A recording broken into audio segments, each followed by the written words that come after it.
জানো মা, আমি না কবিতা লিখেছি। তোমরা পড়বে কি তা? মার কাছে গিয়ে খাতা মেলে ধরে ছোট্ট অপরাজিতা। রাগী চোখ মেলে মা তাকে বলেন, মাথা কি খারাপ হলো? ছাই পাঁশ সব না লিখে বরং অঙ্কের খাতা খোলো। মুখ ভার করি গুটি গুটি পায়ে গেল সে বাবার কাছে। কবিতা লিখেছি ও বাবা, তোমার দেখার সময় আছে?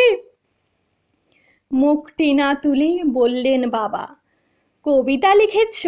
বেশ, পড়বো তো বটেই, আগে খবরের কাগজটা করি শেষ।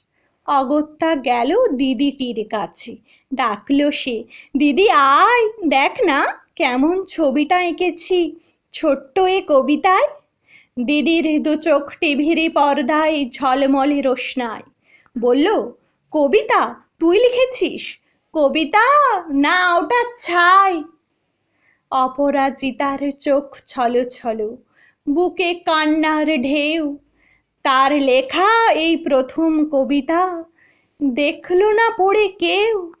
একা ঘরে বসে সামনে তাকালো মালাতে সাজানো ছবি।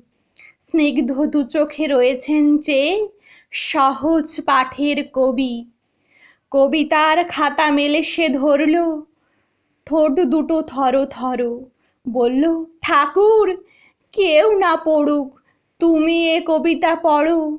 কি জানি কি করে কি যে হয়ে গেল, এ কথার সাথে সাথে রবি ঠাকুরের মালা থেকে ফুল ঝরল সে খাতাটিতে। মনে হলো তার সামনে দাঁড়িয়ে বুঝি রবীন্দ্রনাথ, মাথার ওপরে রাখলেন তার আদর মাখানো হাত।